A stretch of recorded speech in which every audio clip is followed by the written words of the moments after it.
Hey everyone. In this video, we're going to be going into more about the company, more into DNA brands. What is DNA? Going into, kind of explaining what DNA is, the benefits of how they've set up their business, and talking about the goals. Adrian, first things first, how are you? I'm great. I'm great, Jason. Thank you. How are you?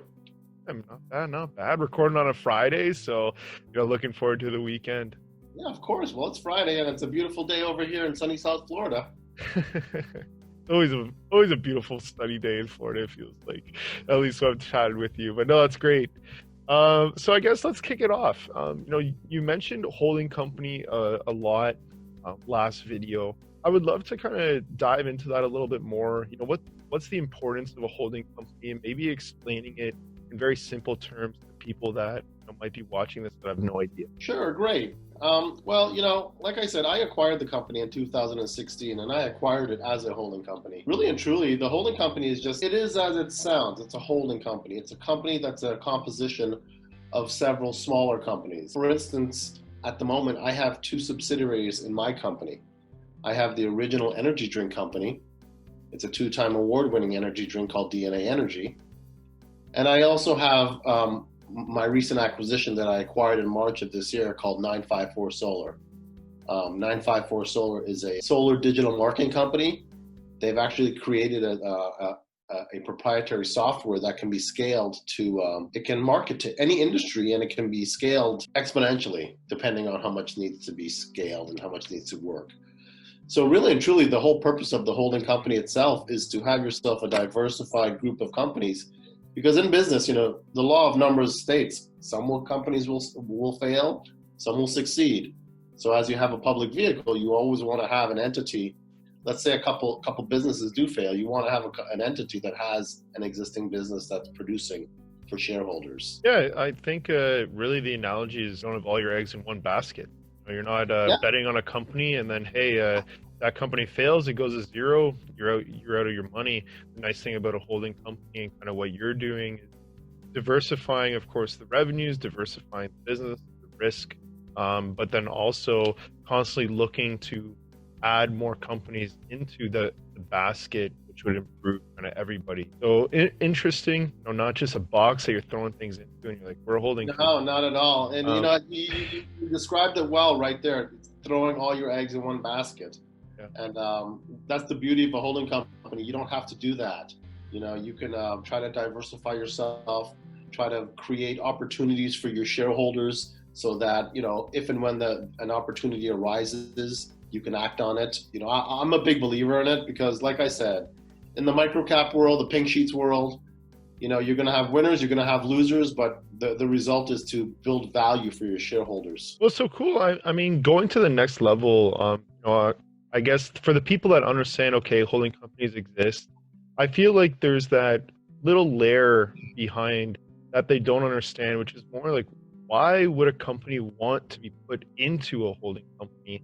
And maybe we can talk about how you guys benefit some of these companies that you're looking to put into your company. Why would they do that? What's in it for them? Maybe just talk on a high level about why a company would go through the process. The biggest reason I feel a company would want to come under umbrella of a holding company is to increase their value. A lot of times people bring on board companies, they create companies, but they hit a certain threshold where they've grown all they can grow. They've raised all the money they can raise inside of their personal network. And the beauty of a holding company is to tap capital of Wall Street. If they come in as a wholly owned subsidiary of the holding company, they are now part of a bigger picture, and they now have access to a lot more funding. And really, that's what it boils down to. If a company needs to grow, the next logical step is to go public. Yeah, maybe what would be interesting. Let's maybe discuss an example.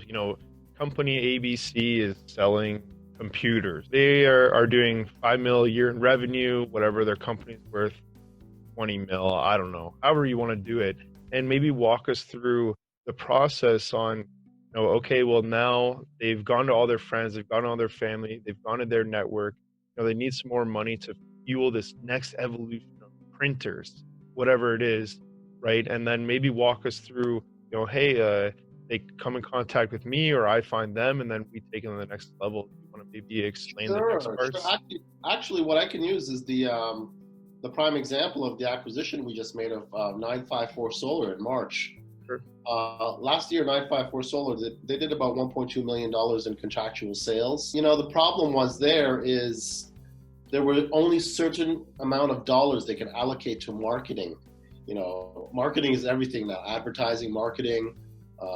So that being said, when I acquired 954 Solar, they came under the DNA umbrella. They now have their own class of preferred stock, which belongs to them. But more importantly, I committed to spending a certain amount of money every month to help ramp up that marketing, therefore increasing the amount of job flow that the company would have, in turn increasing the revenue, and hopefully at an exponential rate. It's still our first quarter, and we're now coming out of COVID. We're now beginning to roll it out again. But the whole goal is to grow revenues at an exponential rate. Yeah, and again, maybe even deeper. So they get their own class of preferred. And in the other video, you mentioned that you're not trying to steal anyone's business. Can you explain to me, just for the people that are watching, how that is? Like, they have their own preferred. Let's say hypothetically, 3 years from now, it's like, look, Adrian, this wasn't what I was looking for. I guess what's the issues if they wanted to go back private? It probably wouldn't work like that. If they wanted to go back private, let's say 3-4 years down the road, I'm 3-4 years into it. I've spent 3-4 years worth of money. That really wouldn't happen. But what would happen, and what I would suggest is, in an instance like that, is we get the company audited and we roll it out and spin it out into its own pubco. So that's the beauty in a holding company, because you have various businesses, and when one of them catches, all you really have to do in order to get that listed is, go through the regulatory steps. But once you get the companies audited and you deal with the attorneys and the accountants, it's very easy to roll it out and spin it out into its own pubco.